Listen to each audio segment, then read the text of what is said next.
जय हिंद प्यारे साथियों, जोहार। स्वागत है आप सभी का झारखंड माटी एजुकेशनल प्लेटफॉर्म पे। आइए शुरुआत करते हैं आज के इस क्लास को। आज हम लोग इसमें बात करने वाले हैं जीव विज्ञान यानी बायोलॉजी के पहले सेशन में। आज हम लोग बात करने वाले हैं जिसमें से हम लोग आज पढ़ने वाले हैं वनस्पति विज्ञान और उसकी शाखाओं से जो भी महत्वपूर्ण प्रश्न बन सकते हैं वो सारे प्रश्नों को हम लोग देखने वाले हैं। यहाँ से आपके कई एग्जाम्स में सवाल जो वो पूछे जाते हैं, कम से कम एक सवाल तो आपके हर एग्जाम्स में यहाँ से पूछे जाते हैं। साथ ही साथ आपको बता दें कि साइंस में सबसे ज़्यादा जो सवाल पूछे जाते हैं वो बायोलॉजी सेक्शन से ही पूछे जाते हैं, इसलिए इन चीज़ों को भी आपको याद रखनी है। चलिए शुरुआत करते हैं, आते हैं पहले प्रश्न पे।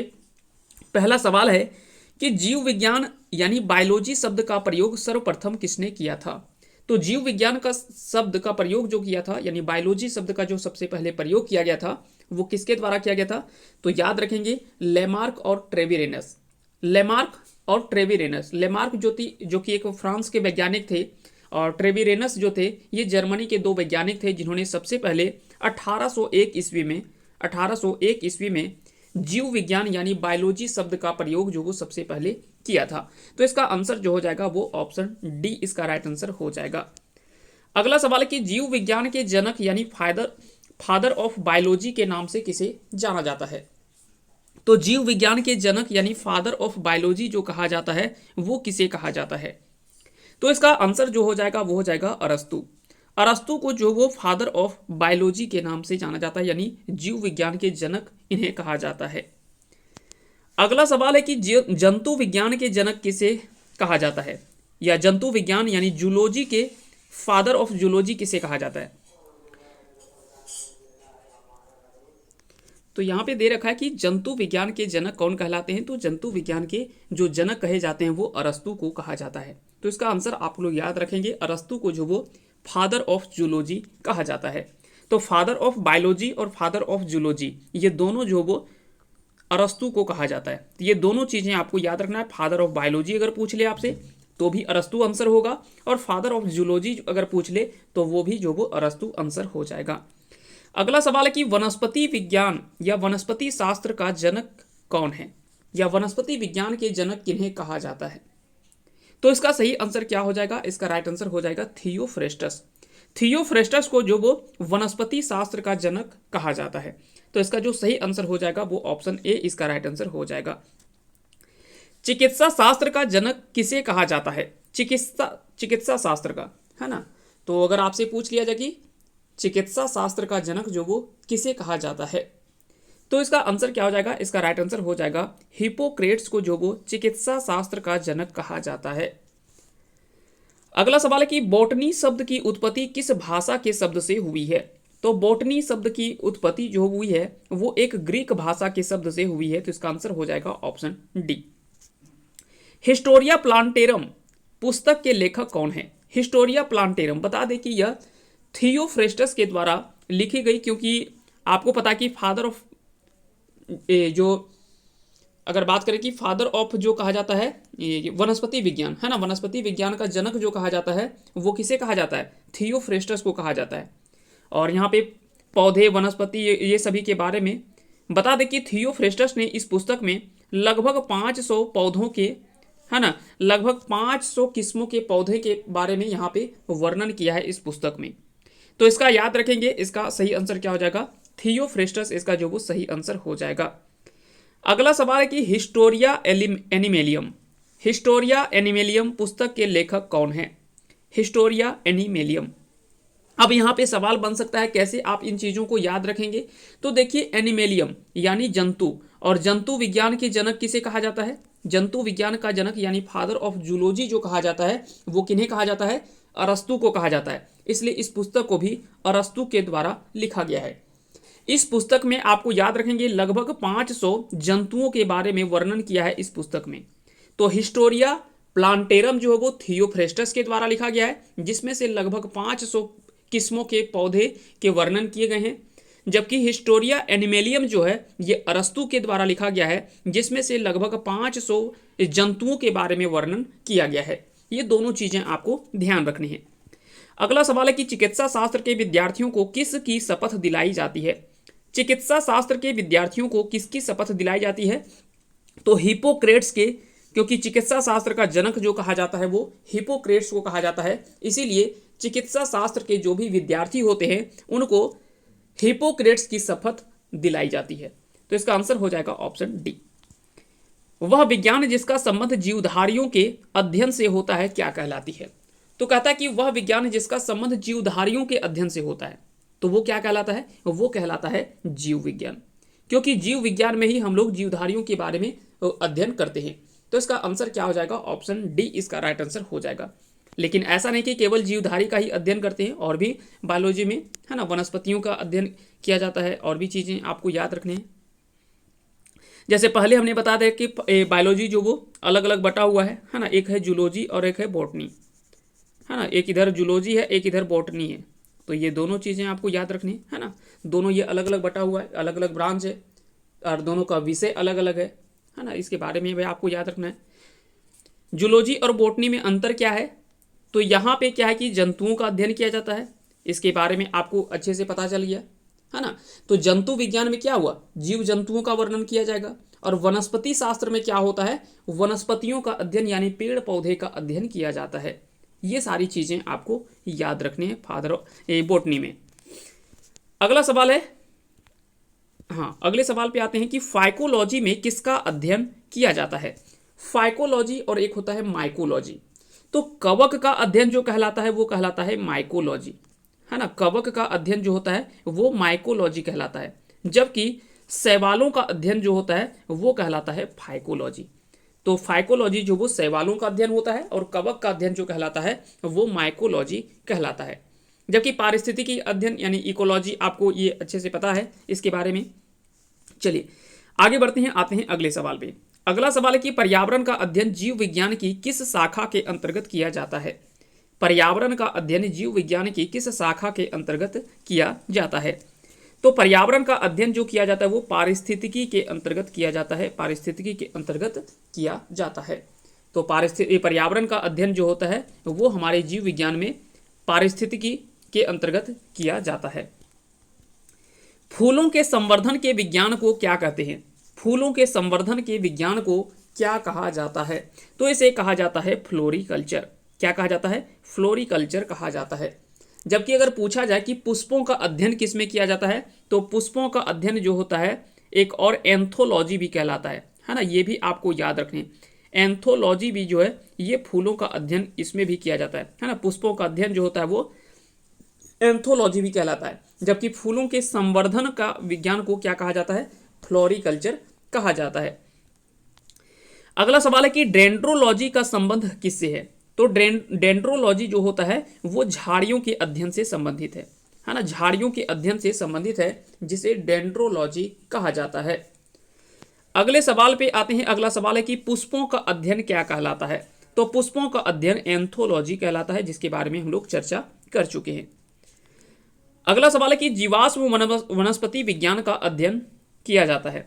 तो जीवाश्म वनस्पति विज्ञान में किसका अध्ययन किया जाता है? तो जीवाश्म वनस्पति विज्ञान में जीवाश्मों का अध्ययन किया जाता है, जीवाश्मों का इसमें अध्ययन किया जाता है। तो इसका जो सही आंसर हो जाएगा वो ऑप्शन बी इसका राइट आंसर बिल्कुल हो जाएगा। वनस्पति संवर्धन से संबंधित विज्ञान की शाखा को क्या कहते हैं? वनस्पति संवर्धन से संबंधित विज्ञान की शाखा को किस नाम से जाना जाता है? तो उसे हार्टिकल्चर कहा जाता है। तो इसका आंसर हो जाएगा ऑप्शन डी। अगला सवाल है कि जीवों एवं वातावरण की अंतर अभिक्रिया से संबंधित जीव विज्ञान की शाखा क्या कहलाती है? जीवों एवं वातावरण की अंतर अभिक्रिया से संबंधित जीव विज्ञान की शाखा क्या कहलाती है? तो इसे कहा जाता है पारिस्थितिकी कहा जाता है। तो याद रखेंगे, इसे पारिस्थितिकी कहा जाता है। अगला सवाल है कि वनस्पति विज्ञान की वह शाखा जिसमें शैवालों का अध्ययन किया जाता है क्या कहलाता है? तो शैवालों का अध्ययन क्या कहलाता है? फाइकोलॉजी कहलाता है, जिसके बारे में हम लोगों ने पहले चर्चा कर लिया है। सिल्वीकल्चर वनस्पति विज्ञान की वह शाखा है जिसमें वर्णन होता है। अब सिल्वीकल्चर होता है, इसमें से किसका अध्ययन किया जाता है? तो वनों के विकास के बारे में जो वर्णन होता है वो सिल्वीकल्चर कहलाता है। तो याद रखेंगे, सिल्वीकल्चर जो वो वनस्पति विज्ञान की वह शाखा है जिसमें से वन के विकास के बारे में चर्चा किया जाता है। अगला सवाल है कि स्पर्मोलॉजी में किसका अध्ययन किया जाता है? तो स्पर्मोलॉजी में बीजों का अध्ययन होता है। है ना, जो भी बीज होते हैं उसके बारे में चर्चा जो किया जाता है वो स्पर्मोलॉजी कहलाता है। अगला सवाल है कि एग्रो एस्ट्रोलॉजी में अध्ययन होता है, एग्रो एस्ट्रोलॉजी में किसका अध्ययन किया जाता है? तो घासों का अध्ययन जो होता है उसे एग्रो एस्ट्रोलॉजी कहा जाता है। पेडोलॉजी में किसका अध्ययन किया जाता है? तो पेडोलॉजी में भूमि या मिट्टी का अध्ययन जो है वो किया जाता है। तो याद रखेंगे, मिट्टी का अध्ययन जो कहलाता है वो पेडोलॉजी कहा जाता है। अगला सवाल है कि आनुवंशिकता एवं विभिन्नता के बारे में जानकारी देने वाली वनस्पति विज्ञान की शाखा को क्या कहते हैं? तो आनुवंशिकता एवं विभिन्नता के बारे में जानकारी देने वाली वनस्पति विज्ञान की शाखा को किस नाम से जाना जाता है? तो उसे हम लोग आनुवंशिकी कहते हैं। क्या कहते हैं? उसे हम लोग आनुवंशिकी कहते हैं। पौधों को नाम देने वाला विज्ञान क्या कहलाता है? तो पौधों को नाम देने वाला जो विज्ञान कहलाता है उसे हम लोग वर्गिकी कहते हैं। क्या कहते हैं? उसे वर्गिकी कहा जाता है। फलों का अध्ययन क्या कहलाता है? तो जिसमें से हम लोग फलों का अध्ययन करते हैं उसे कहा जाता है पोमोलॉजी। क्या कहलाता है? इसे पोमोलॉजी कहा जाता है ना। तो याद रखेंगे, एंथोलॉजी फूलों का अध्ययन होता है, स्पर्मोलॉजी तो ये बीजों का अध्ययन होता है, पेडोलॉजी मिट्टियों का अध्ययन किया जाता है, इसमें से भूमि का अध्ययन होता है ना। चलिए आगे बढ़ते हैं, आते हैं अगले सवाल पे कि परागकणों का अध्ययन क्या कहलाता है? परागकणों यानी पोलन ग्रेन्स का अध्ययन क्या कहलाता है? तो परागकणों का अध्ययन जो कहलाता है इसे हम लोग पैलिनोलॉजी कहते हैं। क्या कहते हैं? इसे हम लोग पैलिनोलॉजी कहते हैं। संसार में पौधों के वितरण का अध्ययन क्या कहलाता है? तो संसार में पौधों के वितरण का अध्ययन जो कहलाता है वो कहलाता है फाइटोजियोग्राफी। फाइटोजियोग्राफी इसे कहा जाता है। साग सब्जी उत्पन्न करने वाले पौधों का अध्ययन क्या कहलाता है? साग सब्जी उत्पन्न करने वाले पौधों का अध्ययन क्या कहलाता है? तो उसे ऑलेरी कल्चर कहा जाता है। जिसमें से साग सब्जियों के बारे में अध्ययन किया जाता है उसे ऑलेरी कल्चर कहा जाता है। वार्षिक वलयों यानी एनुअल रिंग्स का अध्ययन कहलाता है। वार्षिक वलय आप सभी को पता है कि ये पेड़ों में वार्षिक वलय होता है, जिसके आधार पे कौन सा वृक्ष जो वो कितना वर्ष पुराना है उसकी आयु का पता लगाया जाता है ना। वार्षिक वलय से ही वृक्षों की आयु की पता लगाई जाती है कि कौन सा वृक्ष कितने सालों का है ना। तो उसके बारे में पता लगाया जाता है वार्षिक वलय से। अब कहता है कि इसका अध्ययन जो कहलाता है वो विज्ञान की किस शाखा के अंतर्गत कहलाता है? तो उसे कहा जाता है डेंड्रोक्रोनोलॉजी। क्या कहलाता है? डेंड्रोक्रोनोलॉजी कहा जाता है। सजावटी वृक्ष तथा झाड़ियों के संवर्धन से संबंधित अध्ययन कहलाता है। तो सजावटी वृक्ष तथा झाड़ियों के संवर्धन से संबंधित जो अध्ययन होता है उसे क्या कहा जाता है? उसे हम लोग आर्बोरी कल्चर कहते हैं। उसे हम लोग आर्बोरी कल्चर कहते हैं। पौधों के आंतरिक संरचना का अध्ययन क्या कहलाता है? पौधों के आंतरिक संरचना का अध्ययन क्या कहलाता है? उसे हम लोग शारीरिकी कहते हैं। क्या कहते हैं? उसे हम लोग शारीरिकी कहते हैं। पादप विज्ञान की शाखा कवक शास्त्र में किसका अध्ययन किया जाता है? पादप विज्ञान की शाखा कवक शास्त्र में किसका अध्ययन किया जाता है? तो इसमें से फफूंद का अध्ययन किया जाता है, फफूंद का, है ना। तो याद रखेंगे, इसमें से हम लोग फफूंद का अध्ययन करते हैं, यानी कवक का अध्ययन किया जाता है। एग्रो फॉरेस्ट्री क्या है? एग्रो फॉरेस्ट्री क्या है?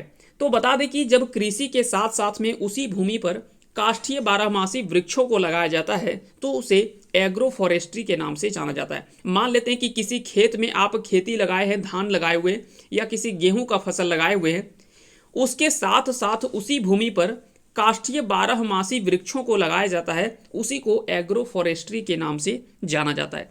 यानी एक जगह पे कृषि कर रहे हैं लेकिन उसी के साथ साथ में भूमि के काष्ठीय बारहमासी वृक्षों को लगाना, ये एग्रो फॉरेस्ट्री कहलाता है। वृक्ष संवर्धन किसका अध्ययन है? वृक्ष संवर्धन जो है वो किसका अध्ययन है? तो इसमें से वृक्ष एवं वनस्पति की खेती की जाती है। जीव द्रव्य के पृथक्करण एवं संयोजन से संबंधित वनस्पति विज्ञान की शाखा क्या कहलाती है? तो जीव द्रव्य के पृथक्करण एवं संयोजन से संबंधित वनस्पति विज्ञान की इस शाखा को टिश्यू कल्चर के नाम से जाना जाता है। तो टिश्यू कल्चर इसे कहा जाता है। निम्न में से कौन सा सही सुमेलित नहीं है? आपको बताना कि इनमें से कौन सा सही सुमेलित नहीं है। तो फूलों का अध्ययन जो वो फूलों की खेती जो है वो फ्लोरिकल्चर कहलाता है, बिल्कुल ये सही है। या तो फिर इसे एंथोलॉजी भी कहा जाता है। फूलों की खेती जो होता है वो फ्लोरिकल्चर कहलाता है और फूलों का अध्ययन जो होता है उसे एंथोलॉजी कहा जाता है। ये दोनों चीजें आपको याद रखनी है। फसलों की खेती जो होता है वो इसे एग्रोनॉमी कहा जाता है। सब्जियों की खेती हार्टिकल्चर कहा जाता है, ये गलत है। क्योंकि अभी हमने बात किया था कि सब्जियों का अध्ययन जो होता है वो उसे ऑलेरी कल्चर कहा जाता है। क्या कहा जाता है? ऑलेरी कल्चर कहा जाता है। ऑलेरी कल्चर कहा जाता है। इसलिए ये ऑप्शन सी गलत है। बाकी का फलों का अध्ययन पोमोलॉजी कहलाता है। ये बिल्कुल ये सही है। तो ऑप्शन सी जो वो इसका ऑप्शन गलत है। अगला सवाल है कि युग्मकों के निर्माण, निषेचन एवं भ्रूण के परिवर्धन का अध्ययन क्या कहलाता है? तो युग्मकों के निर्माण, निषेचन एवं भ्रूण के परिवर्धन का अध्ययन क्या कहलाता है? तो इसे हम लोग कहते हैं एम्ब्रियोलॉजी। एम्ब्रियोलॉजी इसे कहा जाता है। आदिवासियों द्वारा पादप के उपयोग का अध्ययन क्या कहलाता है? तो आदिवासियों द्वारा पादप के उपयोग का अध्ययन क्या कहलाता है? तो इसे हम लोग कहते हैं इथेनोबॉटनी। क्या कहते हैं? इथेनोबॉटनी कहते हैं। अगला सवाल है कि ब्रायोफाइटा का अध्ययन क्या कहलाता है? ब्रायोफाइटा का अध्ययन क्या कहलाता है? तो इसे हम लोग कहते हैं ब्रायोलॉजी। इसे कहते हैं हम लोग ब्रायोलॉजी। इसका सही आंसर हो जाएगा। सजीवों के विकास प्रक्रम का अध्ययन क्या कहलाता है? तो सजीवों के विकास प्रक्रम का अध्ययन जो कहलाता है वो क्या कहलाता है? इसे हम लोग कहते हैं इवोल्यूशन। क्या कहते हैं? इसे इवोल्यूशन कहा जाता है। पैतृक लक्षणों का संतति में पहुंचने का अध्ययन क्या कहलाता है? तो पैतृक लक्षणों का संतति में पहुंचने का अध्ययन जो कहलाता है उसे हम लोग कहते हैं हेरिडिटी। क्या कहते हैं? उसे हम लोग हेरिडिटी कहते हैं। कृत्रिम जीन का निर्माण एवं स्थानांतरण का अध्ययन क्या कहलाता है? कृत्रिम जीन का निर्माण एवं स्थानांतरण का अध्ययन जो कहलाता है उसे हमें कहते हैं जेनेटिक इंजीनियरिंग कहते हैं। क्या कहते हैं? इसे हम लोग जेनेटिक इंजीनियरिंग कहते हैं। अगला सवाल है कि माइकोप्लाज्मा का अध्ययन कहलाता है। तो माइकोप्लाज्मा का अध्ययन जो वो माइकोप्लाज्मोलॉजी कहला जाता है ना, कहा जाता है। तो माइकोप्लाज्मोलॉजी के अंतर्गत माइकोप्लाज्मा का अध्ययन किया जाता है। ये सिंपल है। औषधीय पादपों का अध्ययन क्या कहलाता है? यानी मान लीजिए किसी भी पादप, वैसे पेड़ पौधे जिसका औषधि बनता है यानी दवा वगैरह बनता है। जो आप सभी को पता है कि दो तरह के दवाइयों का निर्माण किया जाता है। एक तो अंग्रेजी दवा होता है और एक होता है औषधि के रूप में, है ना, जिसे आयुर्वेदिक दवाओं का नाम दिया गया है। तो आयुर्वेदिक जो दवा बनती है जिस वृक्षों से, तो उसका अध्ययन क्या कहलाता है? आखिर में इसका अध्ययन होता है, उसके बाद तो ही इसका निर्माण होता है। तो उस अध्ययन को क्या कहा जाता है? तो उसे अध्ययन को फार्मेकोलॉजी कहा जाता है। क्या कहते हैं? फार्मेकोलॉजी कहते हैं। ठीक है, आगे बढ़ते हैं। अगला सवाल है कि अंतरिक्ष तथा वायुमंडल में स्थित पादपों का अध्ययन क्या कहलाता है? अंतरिक्ष या वायुमंडल में स्थित जो पादप होते हैं उनका अध्ययन क्या कहलाता है? तो इस अध्ययन को स्पेस बायोलॉजी कहा जाता है। इसे क्या कहा जाता है? स्पेस बायोलॉजी के नाम से जाना जाता है। जीवाणुओं का अध्ययन क्या कहलाता है? तो जीवाणुओं का अध्ययन ये काफ़ी सिंपल है, ये आप आसानी से सवाल कर पाएंगे। बैक्टीरियोलॉजी जो वो इसे कहा जाता है, क्योंकि जीवाणु को हम लोग बैक्टीरिया कहते हैं और विषाणु को क्या कहते हैं? वो वायरस कहते हैं, है ना, वायरस कहते हैं। तो ये दोनों चीज़ें आपको अच्छे से पता है। पादप में रोगजन्य गांठों, पादप कैंसर का अध्ययन कहलाता है। यानी देखिए, अब ऐसा नहीं कि शरीर में ही केवल बीमारी होता है, वृक्षों में भी बीमारियां होती है ना। तो अब सवाल उठता है कि अगर किसी वृक्ष में कोई इस तरह के रोग अगर देखने को मिलता है तो उसका अध्ययन क्या कहलाता है? तो पादप में यानी पेड़ पौधे में जो भी रोगजन्य गांठ, पादप कैंसर ये सभी होता है उसका अध्ययन क्या कहलाता है? तो उस अध्ययन को कैसिडियोलॉजी कहा जाता है। क्या कहा जाता है? कैसिडियोलॉजी कहते हैं। अगला सवाल है कि आयु के साथ साथ जीवों में होने वाले परिवर्तन का अध्ययन क्या कहलाता है? आयु के साथ साथ जीवों में होने वाले परिवर्तन का अध्ययन क्या कहलाता है? तो उस अध्ययन को जेरोंटोलॉजी कहा जाता है। क्या कहा जाता है? जेरोंटोलॉजी कहा जाता है। अगला सवाल है कि अन्य ग्रहों पर संभावित जीवों का उपस्थिति का अध्ययन क्या कहलाता है?